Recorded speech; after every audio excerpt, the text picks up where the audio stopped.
Dani, നമുക്ക് കളമശ്ശേരിയിലേക്ക്. കേരളം മുഴുവൻ ഉറ്റുനോക്കുന്ന ഒരു മണ്ഡലമാണ് കളമശ്ശേരി. പി രാജീവ് അവിടെ മത്സരിക്കുന്നു. പി രാജീവിനെ വീഴ്ത്തും എന്ന ഉറച്ച നിലപാടിൽ നിൽക്കുകയാണ് UDF. പക്ഷേ പി രാജീവിന്റെ മണ്ഡലം LDF ആണെങ്കിൽ ഉറപ്പായി തന്നെ ആദ്യം കാണുന്ന മണ്ഡലം തന്നെയാണ്.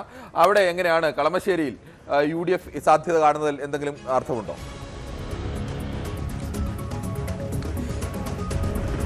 കളമശ്ശേരിയിൽ ശക്തമായ മത്സരം നടന്ന ഇടമാണ്. ആദ്യഘട്ടത്തിൽ കരുതിയത് ഒരു വലിയ അപ്രമാദിത്വം പി രാജീവിനുണ്ട് എന്ന രീതിയിൽ തന്നെ ഒരു വിലയിരുത്തൽ, ആ രീതിയിൽ തന്നെയാണ് മുന്നോട്ട് പോകുക. ഇപ്പോഴും ഇടതുമുന്നണിയുടെ വിലയിരുത്തലും അത് തന്നെയാണ്. പക്ഷേ ഏറ്റവും ഒടുവിൽ ക്യാമ്പയിൻ വളരെ ശക്തമായൊരു സാഹചര്യം കൂടിയുണ്ട്. കാരണം ഓരോ ഇടങ്ങളിലേക്കും അതിശക്തമായിട്ട് തന്നെ കടന്നു ചെല്ലാൻ UDF കഴിഞ്ഞിട്ടുണ്ട് എന്ന് തന്നെയാണ് വിലയിരുത്തപ്പെടുന്നത്.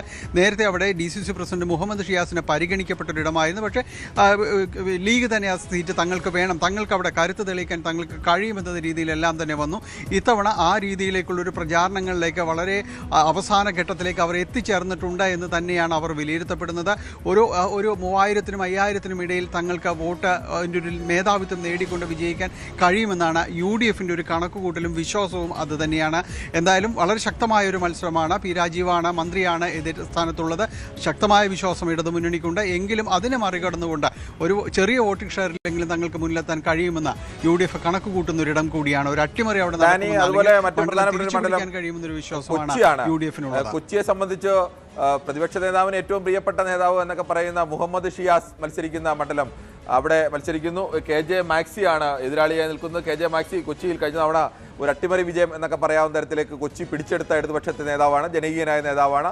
അതുപോലെ തന്നെ അവിടുത്തെ ഏറ്റവും കോൺഗ്രസിന്റെ അഗ്രസീവായ നേതാവായ മുഹമ്മദ് ഷിയാസ്, അതും കേരളം ഉറ്റുനോക്കുന്നതിന് മത്സരമാണ്. രണ്ടുപേരും ഉറപ്പായും സാധ്യത കാണുന്നു. LDF പറയുന്നത് കൊച്ചി ഉറപ്പായും LDF തന്നെയെന്ന്, UDF അത് ഉറപ്പായും മത്സരം വിജയിക്കുമെന്നും കാണുന്നു. അവിടെ എങ്ങനെയാണ് ഈ ഇരുമുന്നണികളുടെ സാധ്യത?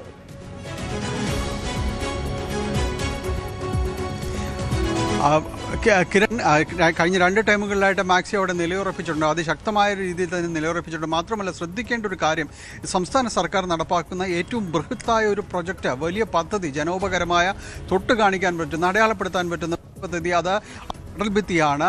ടെട്രാപോഡ് കടൽഭിത്തിയുടെ നിർമ്മാണത്തിൽ വലിയ ഒരു ഏതാണ്ട് 400 കോടി രൂപയുടെ ഒന്ന് നടപ്പാക്കി കഴിഞ്ഞു. അടുത്തത് അത് നടപ്പാക്കുന്നു. അങ്ങനെ ആ തീരമേഖല ഒന്നിച്ച് നിർത്താൻ കഴിഞ്ഞു എന്നതിൻ്റെ ഒരു ആത്മവിശ്വാസം ഇടതുമുന്നണിക്കുണ്ട്. അത് വോട്ടായി മാറുമെന്ന് പറയുന്നു. പക്ഷേ തദ്ദേശ സ്വയംഭരണ തെരഞ്ഞെടുപ്പിൽ ആ കണക്കുകൂട്ടലിൽ കുറച്ചെങ്കിലും തെറ്റിയിട്ടുണ്ട്. എങ്കിൽ കൂടിയും ഇത്തവണ ഉറപ്പിച്ചു നിർത്താൻ കഴിയുമെന്ന് പറയുന്നത് ലത്തീൻ സമുദായം ഏതാണ്ട് 1.5 ലക്ഷത്തോളം വരുന്ന വോട്ട് ഷെയർ അവർക്ക് മാത്രം അവകാശപ്പെടാൻ അവിടെയുണ്ട്. അപ്പോൾ അത് തങ്ങൾക്കൊപ്പം എന്നൊരു വിശ്വാസം ഇടതുമുന്നണിക്കല്ല, KJ മാക്സിയുടെ ഒരു വ്യക്തിപരമായ ബന്ധങ്ങൾ കൂടി അവിടെ ഉപയോഗപ്പെടുത്തുന്നുണ്ട്. പക്ഷേ അവിടേക്ക് മുഹമ്മദ് ഷിയാസ് കടന്നു വരുമ്പോൾ മുഹമ്മദ് ഷിയാസിനെ വെറുതെ അങ്ങ് ഇട്ടുകൊടുക്കില്ല. നേരത്തെ കിരൺ സൂചിപ്പിച്ചതുപോലെ ഒരു മനസാക്ഷി, VD സതീശൻ്റെ മനസാക്ഷി എന്ന് പറയുന്ന ഒരാളാണ് DCC പ്രസിഡന്റ്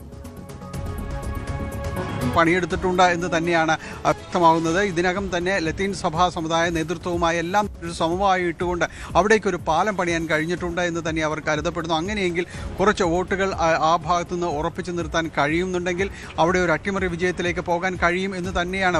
വലിയ രീതിയിലുള്ള മത്സരം നടന്നിടമാണ്, വലിയ വാഗ്വാദങ്ങൾ നടന്നൊരിടമാണ്. അതുകൊണ്ട് ലത്തീൻ സമുദായത്തിന് ഉറപ്പിച്ചുകൊണ്ട് കൊച്ചി പിടിക്കാൻ കഴിയുമെന്നാണ് UDF സമുദായത്തിന്റെ വോട്ട് എങ്ങോട്ട് പോകുന്നു എന്നതുകൂടി കൊച്ചിയെ സംബന്ധിച്ച് ഏറ്റവും നിർണായകമാണ്. മറ്റൊരു ഏറ്റവും പ്രധാനപ്പെട്ട മണ്ഡലം തൃപ്പൂണിത്തുറയാണ്. K ബാബു ദീർഘകാലം MLA ആയിരുന്ന K ബാബുവിന്റെ സ്വന്തമായിരുന്ന മണ്ഡലം, M സ്വരാജ് വന്ന് പിടിച്ചെടുത്ത മണ്ഡലം. അത് തൃപ്പൂണിത്തുറയിലെ മുൻ ചിത്രങ്ങൾ കൂടി നോക്കേണ്ടതുണ്ട്. 2011 തൃപ്പൂണിത്തുറയിൽ UDFൽ 69,856 വോട്ടുകളോടെ 15,778 ഭൂരിപക്ഷത്തിൽ K ബാബു വിജയിക്കുന്നു. 2016 എത്തുമ്പോൾ 4,467 വോട്ടിന്റെ ഭൂരിപക്ഷത്തിൽ M സ്വരാജ് വന്ന CPMന്റെ യുവ നേതാവ് M സ്വരാജ് K ബാബു എന്ന കോൺഗ്രസിന്റെ ഒരിക്കലും പരാജയപ്പെടുത്താൻ കഴിയില്ല എന്ന് പറഞ്ഞ അതികായനെ പരാജയപ്പെടുത്തി തൃപ്പൂണിത്തുറ സീറ്റ് പിടിച്ചെടുക്കുന്നു. അവിടെ ഒരു പ്രത്യേകതയുണ്ട്. 29,843 വോട്ട് അന്ന് തുറവൂർ വിശ്വംഭരൻ എന്ന നേതാവ് 29,843 വോട്ട് നേടുന്നു. 4,942 വോട്ട് മാത്രം നേടിയിരുന്ന ഒരു സ്ഥലത്ത് നിന്നാണ് 29,000 വോട്ടിലേക്ക് തുറവൂർ വിശ്വംഭരന്റെ വ്യക്തിപരമായ സ്വാധീനം അടക്കം ഉപയോഗിച്ചുകൊണ്ട് ആ വോട്ട് വർദ്ധിക്കുന്നു. ആ വോട്ട് വർധനയാണ് യഥാർത്ഥത്തിൽ അന്ന് K ബാബുവിനെ വീഴ്ത്തിയത്. രണ്ടാം തവണ KS രാധാകൃഷ്ണൻ മത്സരിക്കുമ്പോൾ 2021 K ബാബു വീണ്ടും തൃപ്പൂണിത്തുറയിൽ M സ്വരാജിനെ തന്നെ പരാജയപ്പെടുത്തിക്കൊണ്ട് മണ്ഡലം തിരിച്ചുപിടിക്കുന്നു. അത് 992 വോട്ടിന് മാത്രമായിരുന്നു ആ വിജയം. പക്ഷേ അപ്പോഴും ഈ 29,000 എന്നത് 23,000 കുറയ്ക്കാൻ K ബാബുവിന് കഴിഞ്ഞു. അവിടെ ഒരു വലിയ കുതിച്ചാട്ടം, യഥാർത്ഥത്തിൽ NDA സംബന്ധിച്ച് അങ്ങനെ ഒരു കുതിച്ചാട്ടം അവിടെ ഉണ്ടാക്കിയ ഒരു മണ്ഡലം കൂടിയാണ് തൃപ്പൂണിത്തുറ. അതുകൊണ്ട് തന്നെയാണ് ഇത്തവണയും തൃപ്പൂണിത്തുറയിൽ അങ്ങനെ ഒരു മത്സരം NDAയും പ്രതീക്ഷിക്കുന്നുണ്ട്. തൃപ്പൂണിത്തുറയിൽ ഇപ്പോൾ ഒരു 2 കൂട്ടരും ഒരുപോലെ സാധ്യത കാണും. തൃപ്പൂണിത്തുറയിൽ കൂടുതൽ വാർത്തകൾക്ക് news 18 Keralam YouTube channel subscribe ചെയ്യുക.